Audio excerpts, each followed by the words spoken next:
আসসালামু আলাইকুম বন্ধুরা, সবাই কেমন আছেন? আলহামদুলিল্লাহ আমরা ভালো আছি। তো আজকে নতুন একটি ভিডিও নিয়ে আসলাম। আজকে আমরা রান্না করছি লইট্টা শুটকি।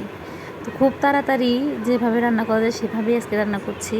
সময় অনেক কম ছিল হাতে, তার জন্য রান্না করছি এভাবে। তো দেখতেই পেলেন প্রথমে কিন্তু কড়াইতে আমি সরিষার তেল দিয়ে নিয়েছি। এটা কিন্তু খাঁটি সরিষার তেল, ভাঙানো সরিষার তেল বাসায়। তো তার মধ্যে পেঁয়াজ, মরিচ আর একটু লবণ দিয়ে নিলাম।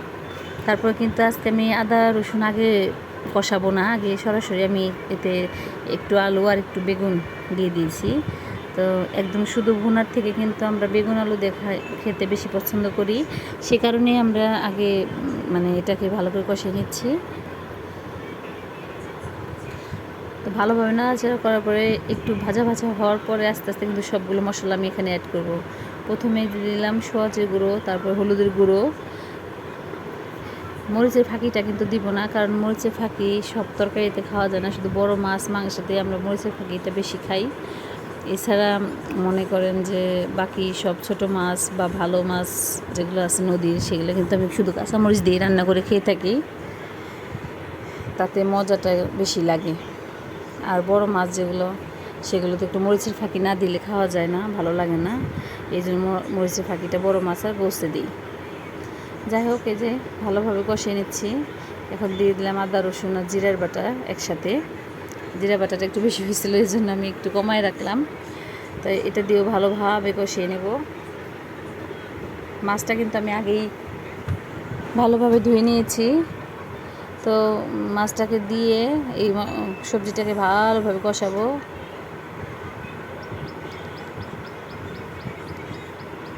এই যে দেখেন আমার অলমোস্ট অর্ধেক রান্না শেষ, কিন্তু পানি কিন্তু খুব অল্প পরিমাণ দিব। তো এই যে এখানে আমি মাছটা দিয়ে দিছি। মাছটা দিয়ে আমি এখানে ভালোভাবে কষিয়ে হালকা একটু ঝোল দিয়ে দিয়েছি, হালকা একদম কম। মাছটা সিদ্ধ হতে যতক্ষণ লাগে। মাছটা কিন্তু ধোয়ার সময় আমি বারবার গরম পানিতে ধুয়েছি এবং ঠান্ডা পানিতে ধুয়ে পরিষ্কার করে নিয়েছি।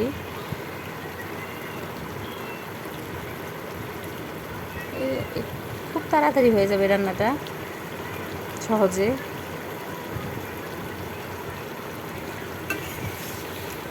দেখেন কতটুকু ঝোল দিয়েছি, এখানে কিন্তু দেখাই যাচ্ছে। শুটকি মাছ মোটামুটি আমরা সবাই খাই। কে কে আমাদের মতো শুটকি মাছ খেতে পছন্দ করেন জানাবেন। এই যে আমার রান্না কিন্তু শেষ। তো একা একা ভিডিও করতে গেলে যা হয়, ক্যামেরাটা ঠিক মতো ধরা যায় না, স্ট্যান্ডটা সেট করা হয় না, সে কারণে দেখেন আমার ভিডিও কিন্তু এলোমেলো হয়ে যাচ্ছে। তো আপনারা এই ব্যাপারটা ইগনোর করবেন, আস্তে আস্তে ঠিক হয়ে যাবে ইনশাল্লাহ। তো এই যে আমার রান্না হয়ে গেছে, তেল ছেড়ে দিছে। অসম্ভব মজা হয়েছিল কিন্তু তরকারিটা। লইট্টা মাছগুলো খুব ভালো ছিল, ফ্রেশ ছিল। যাই হোক, সবাই ভালো থাকবেন, দোয়া করবেন, আর কারো মন চাইলে এইভাবে রান্না করে খেতে পারেন। সবাইকে আসসালামু আলাইকুম, আল্লাহ হাফেজ। এখন কিন্তু আমি নামিয়ে দিব। যাই হোক, আবারও বিদায় নিলাম, আল্লাহ হাফেজ।